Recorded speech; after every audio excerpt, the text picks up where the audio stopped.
जय गुरु जी संगत जी, शुक्राना गुरु जी, अनंतम अनंतम शुक्राना संगत जी। आज भी मैं गुरु जी की कृपा से एक अपना ही सत्संग आपके आगे शेयर करने जा रही हूँ। जैसे कि गुरु जी की कृपा हम पर सदा बनी रहती है, हर संगत पर उनकी कृपा बनी रहती है संगत जी। ऐसे ही हमारे परिवार की रक्षा एक बार गुरु जी ने बहुत ही एक विकट परिस्थिति में खुद आकर हमें बचाया था। मैं आपसे ये शेयर करना चाहती हूँ। कृपया सत्संग को बहुत ध्यान से सुनिएगा, क्योंकि आप लोगों के भी मन में कभी कोई ना कोई डर या ऐसा कोई ख्याल होता है ना कि इस परिस्थिति से तो अब हम निकल ही नहीं सकते और हमें कोई निकाल भी नहीं सकता। तो आपका ये संशय इस सत्संग के बाद खत्म हो जाएगा। संगत जी, मुझे घूमने फिरने का बहुत ज़्यादा शौक था, तो अभी भी है, लेकिन वक्त के हिसाब से। संगत जी, एक बार मैंने अपने अंकल से थोड़ी जिद करी कि न्यूज़ में आ रहा था कि मसूरी में स्नोफॉल हो गई है, और मैं गुरुजी से कह रही थी कि गुरुजी मुझे स्नोफॉल देखनी है। जब भी हमें पता चलता है हम मसूरी के लिए निकलते हैं, तो तब तक वहाँ पे स्नोफॉल होना या तो बंद हो जाती है या बारिश शुरू हो जाती है, तो स्नोफॉल वहाँ पे बंद हो जाती है बिल्कुल। तो मैं गुरुजी से कह रही थी, मैंने कहा गुरुजी इस बार मुझे स्नोफॉल देखनी है, क्योंकि मेरे पापा जब थे हम लोगों को छोटे में वो ले लेके जाया करते थे। जैसे ही पता चलता था स्नोफॉल होने वाली है, हमारे पापा हमें मसूरी ले जाते थे, क्योंकि मसूरी से पास ही है हमारा घर। तो संगत जी, गुरु जी की कृपा से मैंने अपने अंकल को बोला और मेरे अंकल तैयार हो गए कि चलो आज चलते हैं। उन्होंने वहाँ कॉल किया तो उन्होंने बोला हाँ जी, स्नोफॉल होने की उम्मीद है, आधे पौने घंटे तक हो जाएगी, इतनी देर में आप लोग भी पहुंच जाओगे, आधे पौने घंटे तक। तो हमने फटाफट अपना खाना वाना रेडी किया और लंच वगैरह करके हम लोग रेडी हुए और बच्चों को लेके हम लोग मसूरी के लिए निकल गए। इतने में मुझे ध्यान आया कि एक संगत आंटी हैं, तो वो भी मसूरी में जाना चाहती थी स्नोफॉल देखने। तो मैंने उनको भी कॉल किया, मैंने कहा आंटी आप चलोगे? तो वो कहती है हाँ हाँ जी आंटी ले जाओ, मुझे भी देखनी है स्नोफॉल। तो हम उन आंटी को भी ले गए। अब जैसे कि मुझे आदत है कि गुरुजी को साथ लेकर जाती हूँ, तो मैंने गुरुजी का वही छोटा सा सिंहासन गाड़ी में रखा, गुरुजी का स्वरूप वहाँ हमेशा ही रहता है। मैं कहा गुरुजी चलो, हम स्नोफॉल देखने चलेंगे आपके साथ, और आप बिल्कुल इस बार बहुत ही बढ़िया वाली स्नोफॉल दिखाना। बस मैं आप हर बार ऐसे ही कर देते हो, मुझे नहीं देखने को मिलती अच्छी वाली, मुझे बहुत बहुत ज्यादा वाली स्नोफॉल देखनी है कि मजा आ जाए गुरुजी। अब हमें गुरुजी इसीलिए कहते हैं ना कि तुम वो मत मांगा करो कुछ ऐसा, क्योंकि तुम लोग कई बार ऐसी चीज मांग लेते हो जिद करके जो शायद तुम्हारे लिए कुछ खतरा पैदा कर दे। लेकिन गुरुजी भी वही प्रैक्टिकल गुरु है ना, हर बार प्रैक्टिकल करते हैं कि मैं हर बार जिद करती थी गुरुजी नहीं दिखाते हो, मुझे स्नोफॉल देखनी है, मुझे स्नोफॉल देखनी है। तो इस बार गुरुजी ने कहा चल आ, तुझे आज मैं प्रैक्टिकल करके ही दिखाता हूँ। कि हम लोग सारे चले गए, मसूरी पहुंचने वाले थे तो देखा कि कोई स्नोफॉल नहीं लग रहा है, मौसम कुछ नहीं। तो मेरा मन बड़ा उदास हो गया। मैं पूरे रास्ते नाचते गाते हम लोग गाड़ी में ही मस्ती करते हुए जा रहे हैं कि गुरुजी स्नोफॉल दिखाएंगे। और जैसे ही इन्होंने फोन किया वहां पे कि हम पहुंच रहे हैं, हुई शुरू किया, तो उन्होंने बोला ऐसा तो कुछ लग नहीं रहा है स्नोफॉल होने वाला। तो मैं ना गुरुजी से नाराज हो गई लिटरली वहां पे। और मेरे अंकल ने मैगी पॉइंट पे, मसूरी से थोड़ा पहले एक मैगी पॉइंट आता है, वहां पे गाड़ी रोकी कि चलो बच्चे वगैरह मैगी खा लो थोड़ी, फिर आगे चलते हैं। तो हम वहाँ उतरे तो बिल्कुल साफ मौसम, कुछ भी नहीं ऐसा मसूरी की तरफ कोई बादल नहीं, क्योंकि वहां पे बादल आते हैं तभी स्नोफॉल होती है। मेरा गुस्सा, मैं कहा गुरुजी आप ना बहुत खराब हो, मैंने आपसे इतनी रिक्वेस्ट करी थी कि मुझे स्नोफॉल देखनी है। मैं कहा मेरे पापा होते ना तो जिस टाइम हो रही होती ना उस टाइम कहीं से भी ले जाते मेरे को, और आपने तो जो सब कुछ कर सकते हो एक स्नोफॉल नहीं करवा सकते। संगत जी, मैंने जिद करी, और वही होता है ना, माँ बाप से बच्चे कई बार कुछ ज्यादा ही जिद करने लगते हैं तो वो गुस्से में कुछ ज्यादा ही पकड़ा देते हैं, ले ज्यादा खा ले तू। तो संगत जी, इतने में क्या होता है कि एक जहाँ वही मैगी पॉइंट से, वो बहुत हाइट पे है, मैगी पॉइंट पे से ही हमने देखा कि वहाँ खाई में से एक ब्लैक कलर का क्लाउड ना ऊपर के ऊपर जा रहा है, बहुत ऊपर जा रहा है वो। और हम बिल्कुल ऐसे देख रहे हैं, बच्चे चिल्ला रहे मम्मा क्या नजारा है, देखो क्लाउड कैसे ना ऊपर ऊपर चल रहा है। और वो बिल्कुल ब्लैक कलर का, कि जैसे बिल्कुल बारिश होने वाली है या स्नोफॉल होगी, मौसम खराब होने वाला है। मैं कहा तो धूप निकली है, अचानक से कहाँ से ये बादल आ गया। तो मैंने कहा गुरुजी प्लीज कुछ करा दो, प्लीज कुछ करवा दो ना, आज हो ही जाए स्नोफॉल, मजा आ जाए, बच्चे भी खुश हो जाए। और हम लोग वहां से निकल गए। जैसे ही हम निकलते हैं संगत जी, जैसे जैसे हमारी गाड़ी जा रही है हाइट पे, वो क्लाउड भी हाइट पे जाता जा रहा है, और मसूरी में हम पहुंच गए। अब संगत जी, हमने अपनी गाड़ी पार्किंग में लगाई है, और इतनी ज्यादा तेज स्नोफॉल, इतनी ज्यादा तेज बर्फ पड़ने लगी कि भाई हम लोगों को मतलब एक लिमिट तक तो कोई चीज होती है तो अच्छी लगती है ना, कि हाँ स्नोफॉल हो रही है, बहुत मजा आ रहा है, या हम खेल रहे हैं बच्चों के संग उसमें। लेकिन एक अत हो जाए, तो हम लोग गाड़ी से निकले, एंजॉय कर रहे हैं जी, बहुत चिल्ला रहे हैं, मजा आ रहा है, बच्चे भी खेल रहे हैं। एक हम जब गाड़ी से काफी दूर चले गए तो उस बर्फ का इतना ज्यादा प्रेशर आने लगा, इतने प्रेशर से स्नोफॉल शुरू हो गई कि मेरा जो छोटा वाला बेटा है वो तो डर गया। मम्मा मम्मा मुझे घर जाना है, मम्मा मुझे घर जाना है। और मैं कहा बेटा आपको एंजॉय करने लाए हैं, गुरुजी आपको इतनी स्नोफॉल दिखा रहे हैं। कह रहे बच्चे कहते हैं मम्मा गुरुजी ने तो आपकी कुछ ज्यादा ही सुन ली, मम्मा स्नोफॉल इतनी भी नहीं गई थी। अब वहां तो संगत जी बिल्कुल घुटने घुटने तक रोड बिल्कुल ब्लॉक हो गई, बर्फ इतनी ऊंची ऊंची पड़ गई वहां पे, और हद से ज्यादा स्नोफॉल शुरू हो गई। मेरे बच्चे की तबीयत खराब होने लग गई विराट की वहां पे, कि मम्मा मुझे घबराहट हो रही है, मुझे घर जाना है। वो मुंह पे इतनी प्रेशर से पड़ रही बर्फ, और मौसम बहुत ज्यादा ठंडा हो गया। तो संगत जी मेरे अंकल कहते हैं कि ये बर्फ पड़ने तक तो ठीक है, अगर थोड़ी देर जम जाएगी तो फिर ये गाड़ियां हम अपने घर तक ले जा नहीं पाएंगे, इतना दूर हमें वापस जाना है, तो ये गाड़ियां स्किड करती हैं, आप ना निकल लो यहाँ से, बस मुझे ठीक नहीं लग रहा है। मैं कहा गुरुजी बस कर दो प्लीज, बस कर दो, मैंने जिद कर दी, अब नहीं करूंगी गुरुजी, प्लीज घर पहुंचा दो। और वो स्नोफॉल और ज्यादा प्रेशर से मैं बच्चे हम सब डर रहे हैं। हमने कहा निकल जाते हैं हम लोग यहाँ से। हम लोगों ने कुछ नहीं खाया, कुछ नहीं पिया, हम लोग वहां से सीधा, हमने कहा निकल लो, क्योंकि इतना लोग आई जा रहे हैं, आई जा रहे हैं। मसूरी कोई बहुत ज्यादा बड़ी जगह नहीं है, वहां पे ट्रैफिक जैम हो जाता है और गाड़ियां निकालना मुश्किल हो जाता है। बहुत लोग आ रहे, बहुत दुनिया आने लग गई, वहां पे पैर रखने की जगह नहीं, हमारा अपनी गाड़ी पार्किंग तक भी पहुंचना मुश्किल हो गया संगत जी। और हम लोगों ने बस बच्चों का हाथ पकड़ा और किसी तरह हम गाड़ी के पास पहुंच गए। मेरे अंकल ने गुरुजी का नाम लेके वहां से गाड़ी निकाल तो ली। अब संगत जी जहां से हम निकले वापस आने के लिए, वहां पे जाम इतना ज्यादा लगा हुआ था कि ट्रैफिक जैम की वजह से वो धीरे धीरे करके बर्फ टाइट होना शुरू हो गई। और अभी हम मसूरी में ही हैं, क्योंकि वो अगर बर्फ जमना शुरू हो जाती है ना तो टायर अपने आप ही चलने लगते हैं, गाड़ियां अपने आप ही चलने लगती हैं। और संगत जी इतना घबरा गए हम लोग कि अब क्या होगा, हमारा गाड़ियां काफी अपने आप ही चली जा रही है। और एक गाड़ी हमारे सामने, हमारे आगे वाली गाड़ी बिल्कुल एकदम खाई पे जाके अटकी, उसमें से लोगों को उतारा गया और हमारे सामने देखते देखते गाड़ी खाई में। और हम इतना रोए, इतना चिल्लाए कि गुरुजी प्लीज पहुंचा दो, प्लीज पहुंचा दो, आज हम नहीं बचेंगे। बिल्कुल हमने ठान लिया था, हमें सोच लिया था कि अब तो हम गए, कोई भी नहीं ताकत हमें बचा सकती इस जगह पे। हम जय गुरुजी प्लीज बचा लो गुरुजी प्लीज। अब मौसम खराब की वजह से अंधेरा हो गया बिल्कुल, और शाम का ही टाइम था, हम गए भी देर से थे, तो रात होने लगी। अब रात के टाइम वो जगह और ही खतरनाक सी लगने लगती है। तो इतनी गाड़ियां बिल्कुल बिना ब्रेक के, कोई किसी भी अंकल ने स्टीयरिंग पे हाथ नहीं रखा हुआ, और गाड़ियां अपने आप चल रही हैं और सब चिल्ला रहे हैं कि क्या होएगा आज हमारा, आज तो सब गए। और सारी तरफ से गाड़ियां ऐसे ऐसे जा रही हैं, अपने आप चल रही है, कोई गाड़ी किसी को ठोक रही है, कोई किसी को ठोक रही है। अब संगत जी हमारी गाड़ी थी छोटी, जिनकी बड़ी गाड़ियां थी, मोटे मोटे टायर थे, वो तो चलो थोड़ा सा कंट्रोल कर पा रहे थे हल्का हल्का, लेकिन हमारी गाड़ी छोटी गाड़ी है, वैगनार है, तो वो तो अपने आप ही अपनी मौज में चली जा रही है, हमें कुछ पता ही नहीं कहाँ जा रहे हैं हम, तो कहाँ जाके हमारा क्या होएगा कुछ नहीं पता। तो वो संगत आंटी और हम गुरुजी का नाम लेने लगे। हम जैसे चिल्लाते थे तो अंकल डांटते थे कि चुप हो जाओ, वैसी ऐसा टाइम है, घबराहट हो रही है, तुम चुप रहो, तुम चिल्लाओ मत, आवाज ना निकालो, गुरुजी का नाम लो, गुरुजी का नाम लो।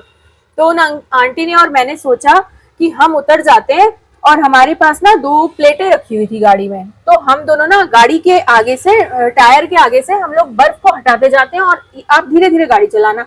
मेरे अंकल ने मना किया कि तुम उतर भी नहीं पाओगे, यहाँ कैसे खड़े होगे, नहीं हो पाएगा, रहने दो, बहुत फिसलन हो रही है। आंटी और मैंने सोचा शायद हम कुछ कलाकारी कर लेंगे। हम दोनों गए, हमने बहुत कोशिश करी लेकिन कुछ नहीं हुआ, वो बर्फ जम चुकी थी टायर से दब दब के, और हम उसे जरा सा भी नहीं हटा पाए। और अभी तो इतना दूर हमें आना था, तो बहुत हम घबरा गए कि आज गुरुजी प्लीज आज बचा लो, आज के बाद कभी आपसे कुछ नहीं मांगेंगे, आपको जो ठीक लगे आप बस वो देना। संगत जी आगे की गाड़ियां धीरे धीरे जो बड़े टायर वाली थी वो चली गई। अब मेरे अंकल स्टीयरिंग को बिल्कुल हल्के हल्के चलाते हुए, हम लोग पीछे मंत्र जाप करते हुए बच्चों के संग, और वो आंटी और मैं, हम धीरे धीरे बस गुरुजी का नाम ले रहे हैं कि गुरुजी प्लीज पहुंचा दो, प्लीज पहुंचा दो, गुरुजी प्लीज गाड़ी खाई में ना जाए, प्लीज गुरुजी आज रक्षा कर लो। और हम चली जा रहे थे, और कोई हमारे आगे नहीं, कोई हमारे पीछे नहीं, सारी बड़ी गाड़ियां धीरे धीरे धीरे धीरे करके निकल गई। वहां पुलिस वाले थे, उन्होंने निकाल दिया। अब जिस जगह पे छोटी गाड़ी हमारी फिसल फिसल के पहुंची, उधर बिल्कुल हाइट पे और बिल्कुल इधर की तरफ जो सपोर्ट लगे होते हैं वो भी टूटे हुए। तो हमारी और हालत खराब हुई कि अगर टायर इधर हो गया गलती से तो आज हमें कोई नहीं बचा सकता, ना हम गाड़ी से उतर सकते हैं, ना हम घर जा सकते हैं, आज तो हम सब बस चले जाएंगे। संगत जी, हमने इतना गुरु जी को पुकारा, इतनी माफिया मांगी, गुरु जी प्लीज मुझे बख्श दो, प्लीज इस बार आप छोड़ दो, आप प्लीज ठीक ठाक बच्चों को अपने घर पहुंचा दो गुरु जी, अब से जिद कभी नहीं करेंगे, जो आपको ठीक लगेगा ना आप वो ही देना। हम मान गए गुरु जी कि जो आप कहते हो ना वही सही होता है, जो आप देते हो वक्त वक्त पे वही सही होता है। हमारी जिद से मांगा हुआ परेशानी, ज्यादा जिद करने पे भगवान एक बार को दे देता है, अर्थ से ज्यादा, मांगे से 10 गुना दे देता है, लेकिन फिर जितना ज्यादा मिलता है ना उसका जितना भोगना होता है ना, जो परेशानी इतनी आनी होती है वो भी इतनी ही आती है। फिर भगवान कहता है ले मांगेगी आप, बिल्कुल वही वाला मेरा हाल हुआ। मैंने भी कहा गुरु जी नहीं, मैं आज के बाद नहीं जिद करूंगी, मैं कुछ नहीं मांगूंगी, जो आपको ठीक लगे आप मेरे जीवन में वही चीज देना, बस बच्चों को हमें सबको ठीक ठाक पहुंचा दो। मुझे घबराहट ये थी कि उन आंटी की भी जिम्मेवारी थी, मुझे घबराहट ये थी कि वो आंटी अपने घर फोन कर चुकी थी कि हमारे संग ऐसा वैसा हो गया, तो वो लोग भी बार बार फोन कर रहे थे और वो भी डर रहे थे। तो मुझे होता गुरु जी किसी को कुछ ना हो, गुरु जी मैं अपनी जिम्मेवारी पे ले तो आई हूँ किसी को घर से उठा के, लेकिन गुरु जी आप ही ने घर पहुंचाना है। तो संगत जी इतने में हम बहुत अंधेरे जंगल की तरफ को चले गए। अब वहां जैसे ही पहुंचे संगत जी तो मेरे अंकल ने भी हाथ खड़े कर दिए। वो कहते हैं श्वेता अब कुछ नहीं हो सकता, मुझे ठीक नहीं लग रहा है। और मेरे अंकल का फेस एकदम रेड, वो डर के मारे कि अब तो कुछ हो ही नहीं रहा, गाड़ी पे कोई कंट्रोल नहीं है, कोई कुछ नहीं है, और कोई ऐसा बंदा दूर दूर तक नहीं है जो बाहर से थोड़ी सी मदद दे दे, हमें थोड़ा सा हमें समझा दे कि हम किस तरफ को क्या करें, क्या करना होता है ऐसी परिस्थिति में, कैसे इससे बाहर निकले और हम अपनी जान बचाएं। संगत जी ऐसे गुरु वक्त वक्त पे प्रैक्टिकल करके दिखाते हैं और कहते हैं ना आप इससे ये सीख जरूर ले लेना कि जब कोई परेशानी आती है, गुरु हम कहते हैं ना गुरु जी आपको नहीं दिख रहा है हमारी प्रॉब्लम, आपको नहीं पता चल रही है, आप हमें नहीं निकाल रहे हो, हमारी अरदास नहीं सुन रहे हो, लेकिन गुरु जी को सब पता है कि ये बच्चा, इसे सीख देनी भी जरूरी है। और गुरु जी कभी ये तो नहीं कर सकते ना कि मार ही देंगे, गुरु जी एक शिक्षा देकर उस परिस्थिति को बड़े आसानी से खत्म करके निकाल के हमें सकुशल निकाल देते हैं, ताकि बच्चे को समझाया जा सके कि अब दोबारा ये गलती नहीं करनी। बिल्कुल वैसे जैसे एक छोटा बच्चा, उसे नहीं पता होता कि मिर्च खाने से क्या होगा, उसके संग क्या होने वाला है, लेकिन वो जिद करता नहीं मुझे खानी है खानी है खानी है, मुझे मिर्च दो मम्मा। तो वो जब नहीं मानता ना तो माँ कहती है जब इतना ही जिद कर रहा है ना तो एक बार इसको मिर्च दे ही दो। वो बच्चे को एक बार जब मिर्च पकड़ा देते हैं वो अपनी जीभ से लगाता है, उसके बाद उस मिर्च को देख के भी वो डरता है, क्योंकि उसे माँ ने सिखा दिया होता है कि जिद नहीं करनी। अगर पेरेंट्स ने बोला है ना कि कुछ चीज तुम्हारे लिए अच्छी नहीं है तो उसे नहीं मांगना, ये मांगो कि आपको जो गुरुजी ठीक लगे, आपको पता है हमारे लिए जो अच्छा हो वो हमें देना। तो संगत जी हम सबने कान पकड़े और हमने बिल्कुल आंखें बंद कर ली, मेरे अंकल तक ने आंखें बंद कर ली, क्योंकि वो गाड़ी पे कोई कंट्रोल ही नहीं था और हम सब जान चुके थे कि अब हमारा कुछ नहीं हो सकता, अब हमारा समय आ गया। अब संगत जी इतने में काले घने जंगल में जहां दूर दूर तक कोई बंदा नहीं, ना बंदे की जात, एक लंबे से हाइट वाले अंकल वहां आते हैं। हम सबकी आंखें बंद है, हमारी गाड़ी धीरे धीरे चल रही है और वो गाड़ी पे ना हमारे अंकल की साइड पे शीशे पे धप धप धप धप करके जोर से मारते हैं, सुन दे अंकल अंकल अंकल। और वो अंकल नहीं बोल रहे, और जैसे हमने आंखें खोली तो वो देखा कि ना तो इस अंकल की पास में कोई गाड़ी है ना इनकी फैमिली है, ये अंकल ये जंगल में कर क्या रहे हैं। वो घने जंगल में वहां पे ना कोई बंदा कोई नहीं, सिर्फ वो अंकल वहां पे आए और आप लगा लो पता नहीं कितने किलोमीटर तक उन अंकल ने मेरे अंकल को ऐसा सपोर्ट दिया कि वो कहते अंकल इस गियर पे गाड़ी डालो, अंकल स्टीयरिंग को ऐसे पकड़ो, अंकल जैसे जैसे मैं बोलूंगा वैसे वैसे स्पीड बढ़ाना, जैसे जैसे मैं बोलूंगा वैसे वैसे रोकना। वो अंकल बेचारे पैदल पैदल पौना घंटा की दूर तक आप समझो कि हम सब गाड़ी में, और वो अंकल हमारे आगे आगे हमें अंकल ऐसे ऐसे सपोर्ट करके, अंकल इस गियर पे डालो, अंकल ऐसे करो, अंकल ये करो, और ऐसे वो पौने घंटे तक बेचारे उस घने जंगल में ऐसी खाई वाली जगह जहाँ पे उस टाइम पे कोई पक्षी जानवर भी नहीं था, वो अंकल कहाँ से प्रकट हुए और उन अंकल ने पूरा हमें रास्ता दिखाया। और जब वो बर्फ से हमारे टायर बाहर आने लगे और बिल्कुल उस जगह पे इतनी बर्फ थी कि हमारी गाड़ी आराम से चल सकती थी, छोटी गाड़ी, तो जैसे ही मेरे अंकल ने इधर को मुंह घुमाया कि अंकल को थैंक यू कर दो भाई, उतर के हमारी जान बचाई, हमारे लिए तो ये गुरुजी बन के आए हैं, श्वेता सारे उतरो, गुरुजी का भी शुक्राना करो और अंकल को थैंक्स करते हैं जो इतनी देर से हमारे लिए यहाँ पे कर रहे हैं। पता नहीं उनकी भी गाड़ी होगी, उनकी भी फैमिली होगी, वो पता नहीं हमारे लिए यहाँ कैसे परेशान हो रहे हैं। हम संगत जी जैसे ही उतरे वहां कोई नहीं था, ना कोई अंकल, ना कोई गाड़ी, ना कुछ। और हम सब रोने लगे कि गुरुजी आप आए हमारे लिए और आपने इतनी रक्षा करी और हमें पूरा सेफ्टी से हमारी सेफ जगह पे गाड़ी को पहुंचा के, और आप वहां से गायब हो गए, अंतर ध्यान हो गए हमारे गुरुजी। और वो कोई नहीं था संगत जी, वो हमारे गुरुजी थे, वो गुरुजी की मेहर हो रही थी। गुरुजी खुद आए थे उस जगह पे हमारी मदद करने के लिए कि परिवार में बच्चे मेरे रुल ना जाए, इन्हें कुछ तकलीफ ना हो जाए, बस डर गए हैं, वो बात अलग है। लेकिन संगत जी गुरुजी खुद आते हैं वो आपकी रक्षा करने के लिए। इसलिए कभी भी ये मत सोचना कि कोई परिस्थिति आई है उसमें से आपको कोई लोग ही निकाल लेंगे या कुछ। मगर संगत जी कुछ नहीं पता होता गुरुजी किसके रूप में आ जाए, गुरुजी अपने किसी दूत को भेज दें, है ना। वो मगर वो साक्षात गुरुजी थे। हमें वो एक हाइट वाले लंबे से अच्छी पर्सनैलिटी वाले अंकल ही लगते रहे और हम थैंक्स करने का सोचते रह गए संगत जी, वो अंकल कहाँ गायब हुए। और बस हम गाड़ी का ऐसे एक डोर को जरा सा खोल भी नहीं पाए, वो जबकि सामने खड़े थे। और हम सब इधर उधर हुए कि भाई देखे तो सही कहाँ गए हैं वो अंकल जिन्होंने हमारे को इतना मदद किया है हमारी इस टाइम पे। मगर नहीं संगत जी, वो तो हमारे महाशिव थे, हमारे गुरुजी थे, हमारी मदद करने आए थे। और उनकी कृपा से हम सब अपने घर आधे पौने घंटे में ही आराम से घर पहुंच गए संगत जी। और हमने आके गुरुजी की आरती करी, गुरुजी की रात को ही हमने जोत जलाई, कड़ा प्रसाद बनाया, उनको भोग लगाया कि गुरुजी अगर आज फिर हम बचे हैं सब परिवार तो आपकी बदौलत है। संगत जी परिस्थितियों ने मारा, दुनिया ने मारा और ऐसी ऐसी सिचुएशन ने मारा, जिस तरह से जो ये सिचुएशन आई थी इसमें हमारे जैसा कोई भी नहीं बच सकता था। लेकिन अगर गुरुजी का हाथ आपके सर पे है ना संगत जी, तो वो कोई भी परिस्थिति हो आपका कुछ बिगाड़ भी नहीं सकती, कुछ नहीं बिगाड़ सकती वो आपका। हम पे प्रॉब्लम जरूर आती है संगत जी, लेकिन यही समझिए कि कुछ ना कुछ सीख देने के लिए आई है, कुछ सिखाने के लिए आई है। वो परिस्थितियां, वो प्रॉब्लम गुरुजी ने हमें दी है। अगर आप ये सोच कर लोगे ना अपनी, तो संगत जी हम इंसान हैं, रो भी पड़ते हैं, प्रॉब्लम्स आने पे घबरा भी जाते हैं, लेकिन अंदर ही अंदर एक विश्वास अगर आपके दिल के किसी कोने में है ना कि गुरुजी आपने ही ये प्रॉब्लम दी है और आप ही इससे निकालोगे, तो वो ज़रूर आते हैं और ज़रूर उस प्रॉब्लम का हल भी देते हैं और आपको बड़े आराम से उससे बाहर भी निकालते हैं। तो संगत जी गुरुजी की कृपा बहुत है, उनकी कृपा को समझिए, मंत्र जाप कीजिए और डायरेक्ट गुरुजी से कनेक्ट हो जाइए। संगत जी आपकी वही बात है ना, गुरुजी कहते थे कि तेरे जीवन की लगाम, तेरे जीवन के घोड़े की लगाम मेरे हाथ में दे दे, कि तू उसे पकड़ेगी ना तो इधर उधर ही भागेगा, लेकिन मैं पकड़ूंगा तो बिल्कुल सीधा जाऊंगा।